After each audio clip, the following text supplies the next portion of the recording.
Long ago, in a world where shadows carried the weight of forgotten wars, there existed a flame unlike any other. A flame said to burn not in the hearth, nor upon the battlefield, but within the very soul of mankind.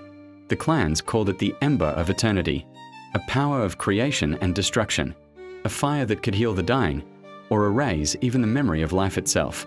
For centuries, the Ember remained under the guardianship of one clan alone, the Shuro clan. They were not the largest clan. They were not the strongest in numbers, but within their blood ran a covenant older than empires, a bond with the living flame itself. They were the protectors of balance. Yet, power does not exist without envy, and envy always breeds betrayal.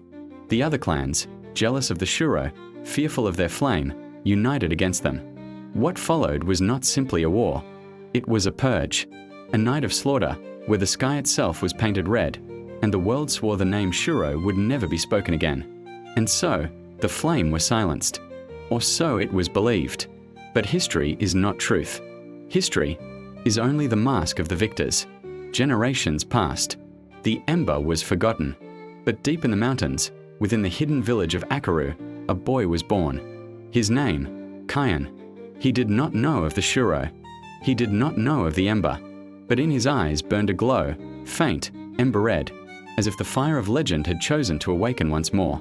To the people of Akaru, he was cursed, a child of whispers, a reminder of a past better left buried. Yet to Kaien, he was only a boy who wished to belong. The world itself was restless. The clans, fractured by centuries of hatred, schemed in silence. Assassins moved in shadows. And somewhere, far beyond the reach of peace, an old oath stirred, an oath sworn on blood and fire. The Ember of Eternity was not gone. It was waiting for its vessel to claim it.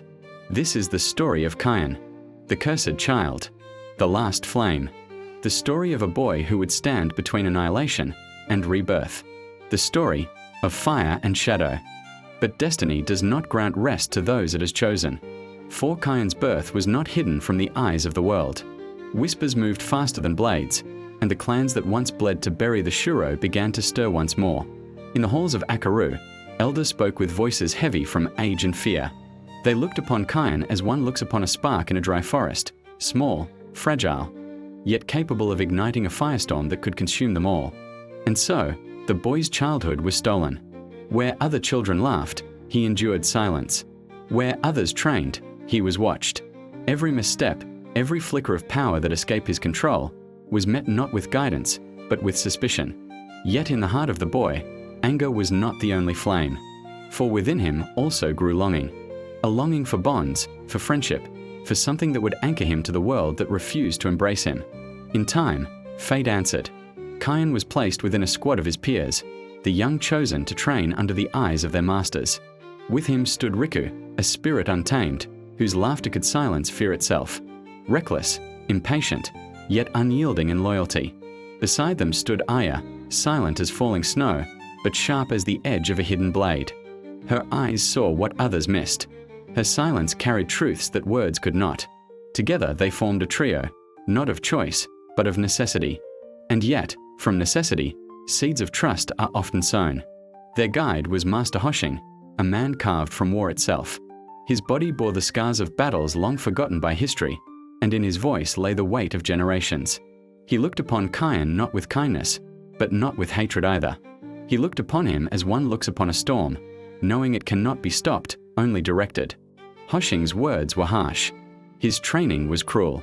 But beneath the cruelty, there was a fire of his own, the fire of one who had seen too many children fall without ever knowing their strength.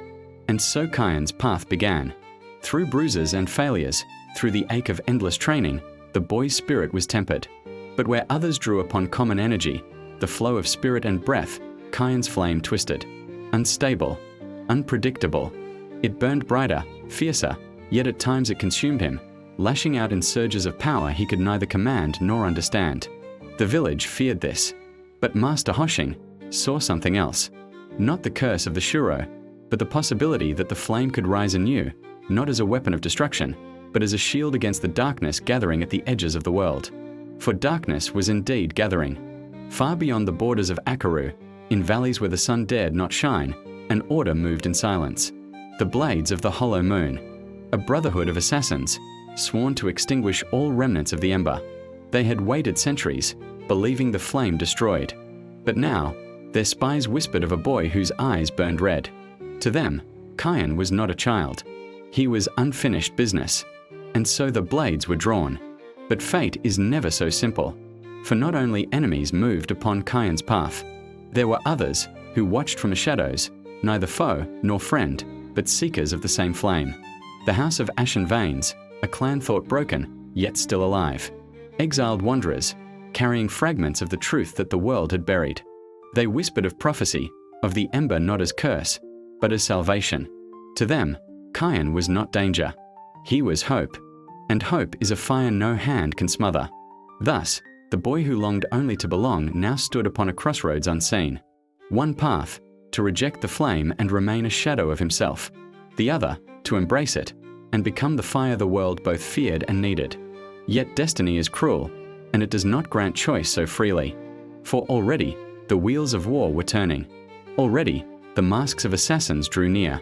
And already, Kaien's flame whispered within him, urging, hungering, waiting for the moment it would no longer ask, but take. And so began the first test. Not of skill, not of power, but of resolve. For fire does not ask what it burns. It simply burns. And the boy was about to learn whether he was its master or its fuel. Night fell upon the village of Akaru, a silence heavy and unnatural. Not the silence of rest, but of breath held before the strike of a blade. Kaien lay restless, dreams consumed by fire. In his mind, shadows whispered in forgotten tongues.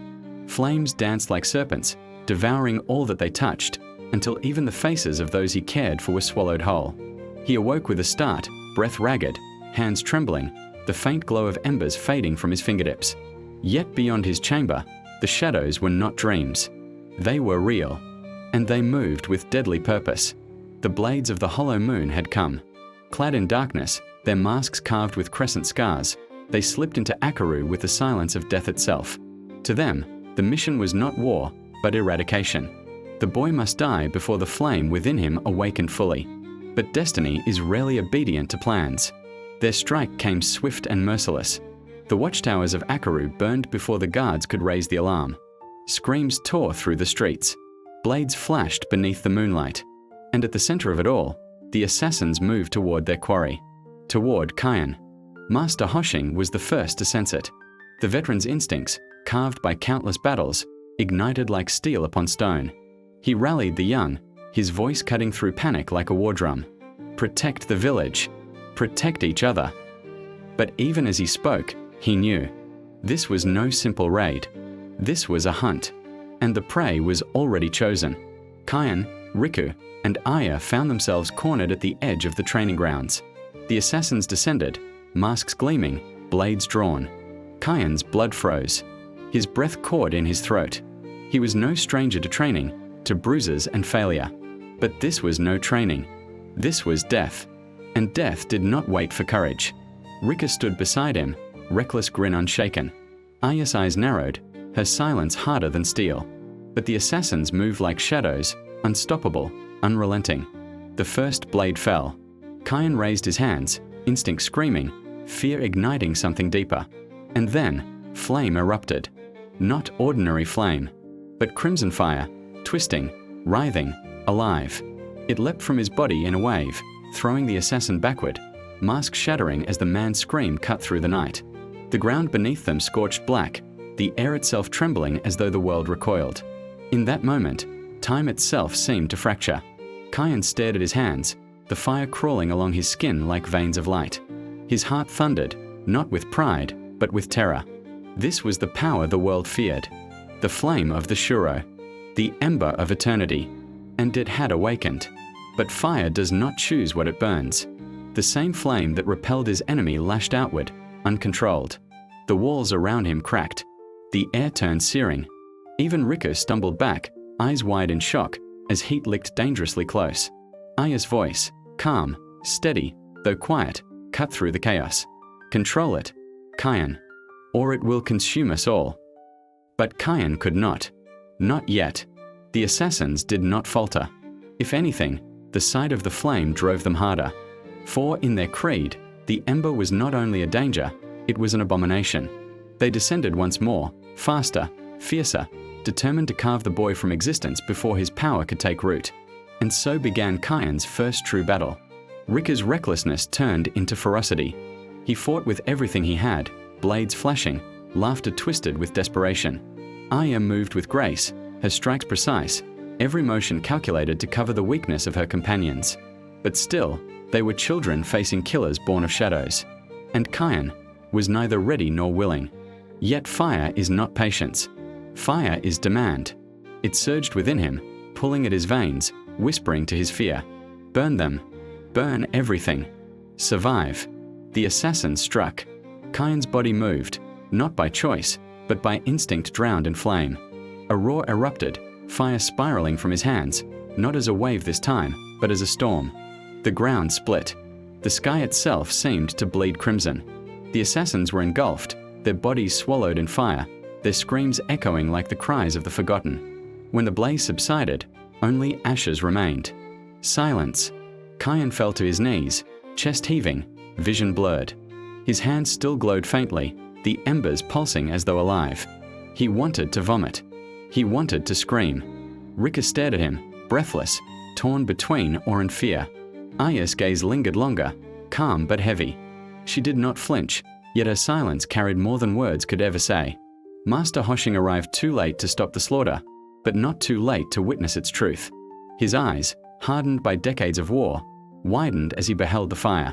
And in that fire, he saw not just a boy, but the return of a clan erased by history, the rebirth of a curse, or perhaps of salvation.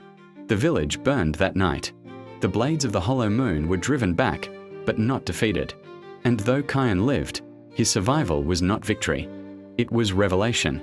The Ember of Eternity had returned. The secret the world had buried was alive once more. And no wall, no silence, no denial could smother it again. But fire, once kindled, draws not only hunters. It draws seekers. It draws those who wish to claim it. And it draws those who would kneel before it. Already, across the distant mountains, eyes turned toward Akaru.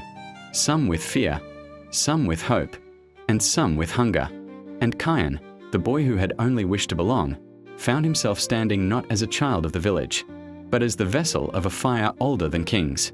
A fire that would demand everything, and give nothing in return.